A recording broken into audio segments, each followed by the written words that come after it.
네, 이제 며칠 있으면 새해가 밝습니다. 새해는 뱀의 해라 그러네요. 그것도 또 파란 뱀이래요. 청색 뱀의 해다. 을사년입니다. 뱀의 해를 맞이해서 뭐 이런저런 얘기 해보도록 하겠습니다. 올해가 이제 파란색 뱀의 해인데 파란색 뱀은 왠지 잘 못 본 것 같은데 실제로 존재하나요? 네, 실제로 존재합니다. 근데 파랑색이라는 게 우리가 생각하는 그런 파랑색이라기보다는 대개의 경우에는 검푸른색이에요. 굉장히 검은색에 가까운 파랑색. 근데 그런 종류들 중에 보면 되게 검은색을 띠는 아이가 있고 조금 파랑색을 띠는 아이들이 있어요. 그런가 하면 되게 또 밝은 파랑색처럼 푸르스름한 색깔을 띠는 살모사 계통들이 좀 있어요. 저도 이 파란색을 조금 띠는 뱀을 한두 번 본 적이 있는데 그렇게까지 우리가 생각하는 것처럼 파랗네 그런 뱀은 제가 아는 한은 없는데요. 혼자 그런 생각은 한번 해봤어요. 정글에서 저희들이 길을 잃지 않기 위해서 표시를 할 때 작은 천 조각을 나무에 묶어 놓거든요. 파란색을 씁니다.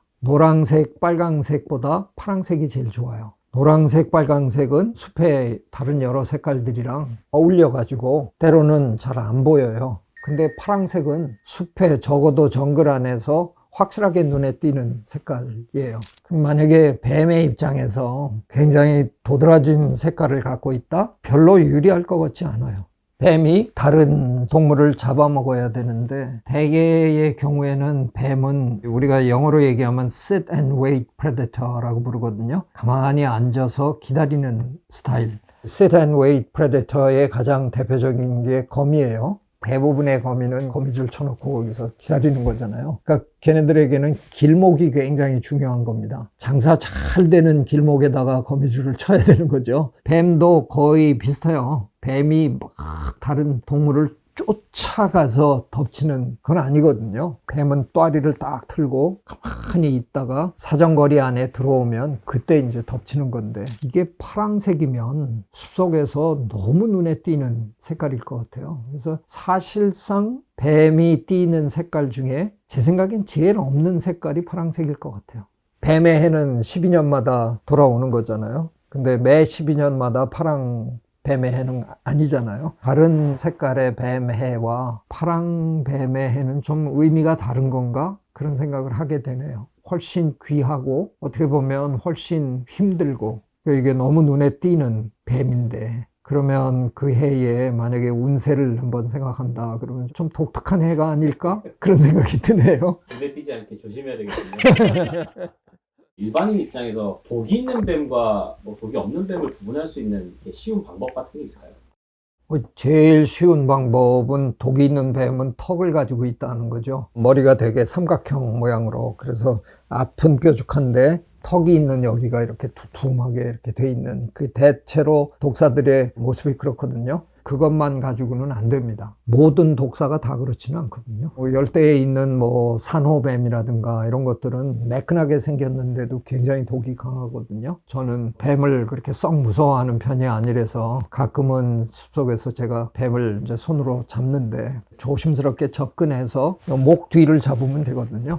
그 목 뒤를 딱 잡으면 이제 밑엔 축 늘어져서 꿈쩍 못해요. 근데 그 하루 파나마 열대연구소에 있을 텐데 산호뱀은 색깔이 까만색, 흰색, 노란색 이런 게 순서대로 이렇게 돼 있거든요.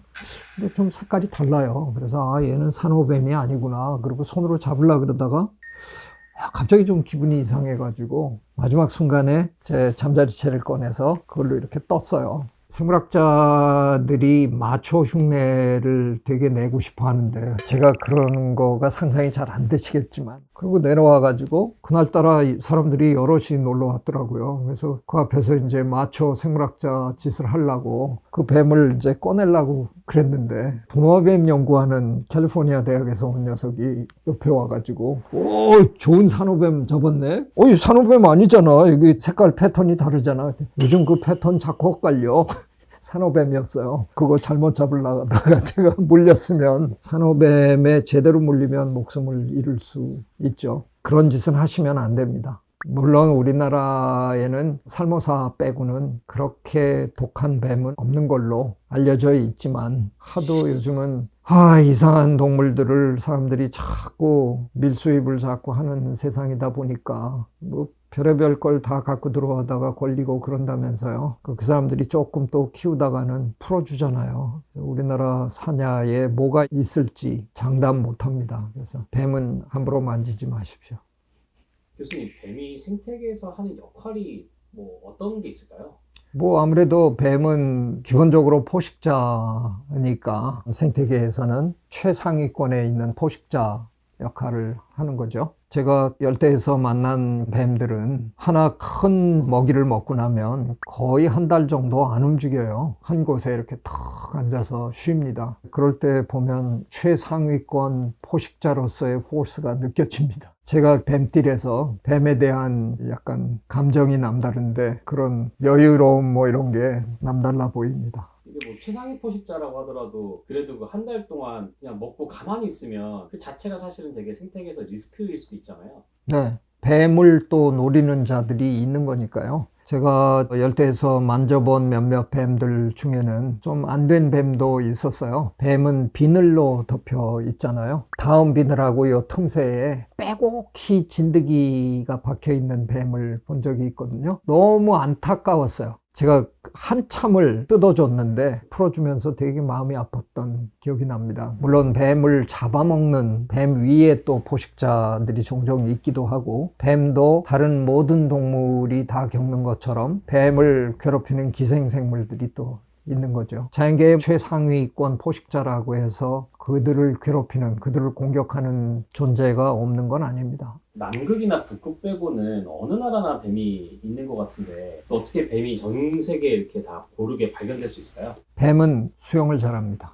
그렇다고 해서 바다를 건널 정도로 잘하는 건 아닐지 몰라도 수영을 잘하기 때문에 수영을 좀 하고 모에 올라타고 뭐 그리고 일부 가고 뭐 이래서 충분히 뱀은 아마 옮겨 다니는데 큰 어려움이 없었을 것 같아요. 뉴질랜드는 뱀이 없는 나라입니다. 뉴질랜드 남섬, 북섬 그 큰 땅덩어리에 뱀이 한 마리도 없습니다. 뉴질랜드 정부가 무지무지 열심히 막습니다. 하여간 뭐 현재로서는 뉴질랜드 생태계에는 뱀이 없는 걸로 합니다. 로봇 연구하는 사람들이 제일 많이 하는 연구 중에 하나가 불 끄는 로봇이거든요. 세상에 제일 힘든 일 중에 하나가 소방대원이죠. 아무리 조심해도 아차하는 순간에 목숨을 잃을 수 있으니까 우리가 하는 일을 대신해 줄 로봇을 만든다 할 때 그 일처럼 당연한 건 없는 거죠. 그래서 일찌감치 불 끄는 로봇에 대한 연구가 많이 진행이 됐거든요. 근데 그런 화재 현장에서 사람처럼 두 발로 걸어 다니는 건 제일 불리한 겁니다. 두 발보다는 네 발이 유리하고요. 발이 없는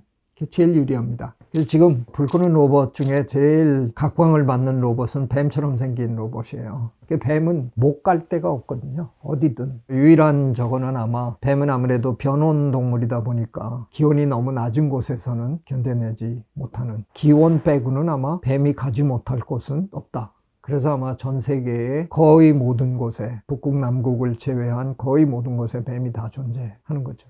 한국 사람들 대부분한테 물어보면 가장 좀 싫은 동물이 아마 뱀으로 꼽힐 것 같은데 인간이 뱀을 무서워하게 된 이유가 있는 건지 혹은 해외에서도 똑같이 뱀에 대한 인식이 약간 그런 공포 같은 게 있는 건지 궁금합니다. 프로이트는 그런 게 우리의 심성에 이미 들어있다라고까지 이제 설명을 한 건데 제 아들이 어려서 뱀을 무지무지 좋아했거든요. 자연사박물관에서 하루 종일 노는 걸 무척 좋아했는데 뱀 연구하는 양반 방에 가서 하여간 노는 걸 제일 좋아했어요. 그 양반 그 통 안에 뱀들이 있는데 거기 뭐 거의 반쯤 들어가 있어요. 뱀 우글우글한데 거기 들어가서 막 같이 기고 한 번엔 제가 저녁에 데리러 갔는데 뱀이 부화했어요. 새끼 뱀들이 여러 마리가 나왔어요. 새끼 뱀이 요만한데 그 새끼 뱀을 우리 아들이 빨고 있더라고요. 새끼 뱀을 이렇게 해갖고 입으로 기절할 뻔했어요. 그렇게 겁이 없더라고요. 우리 아들이 약간 예외인지는 몰라도 뱀에 대한 본능적인 두려움이 있는 거냐?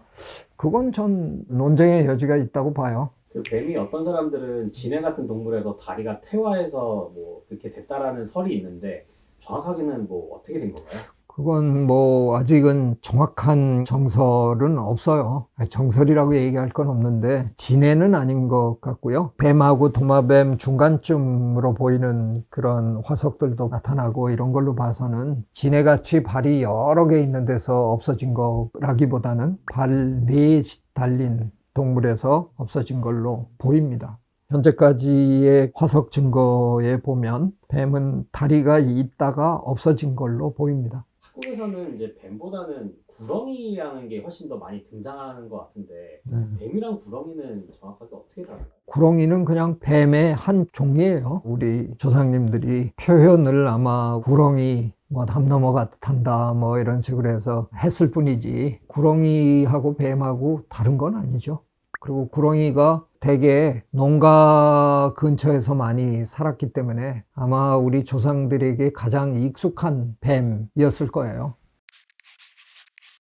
금년이 을사년이라 그러니까 우리가 을사늑약을 겪은 지 120년이 되는 해입니다. 그래서 뱀의 해가 왔는데 그때의 우리의 그런 국가적인 수치 잊지 말아야 될 것 같아요. 을사년 얘기를 하다 보면 제가 가끔 쓰는 형용사가 하나 있거든요. 제가 제법 자주 씁니다. 을신연스럽다라는 말을 제가 종종 쓰는데요. 을신연스럽다가 을사년에서 온 말입니다. 잘 모르시는 분이 많으신데요. 1905년에 우리가 나라를 그런 식으로 빼앗긴 거 아니에요. 1905년 이후에 우리나라에서 갑자기 을사년스럽다라는 말을 사람들이 하기 시작했답니다. 나라를 뺏긴 그때의 그 처참함 이런 것들이 참 괜히 춥고 외롭고 이러면 나라를 빼앗긴 생각이 나서 을사년스럽다라고 얘기하기 시작한 게 나중에 을신연스럽다로 변한 거랍니다.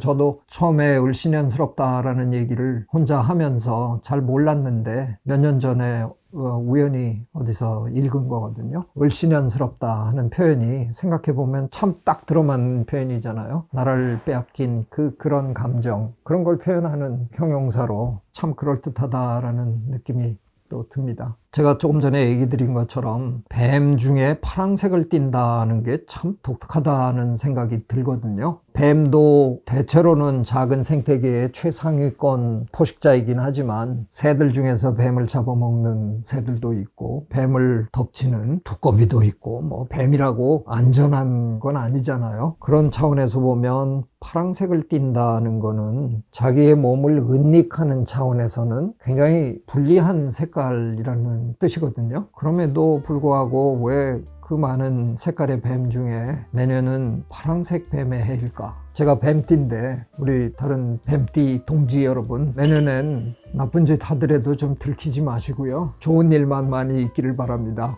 네. 구독, 좋아요. I love you.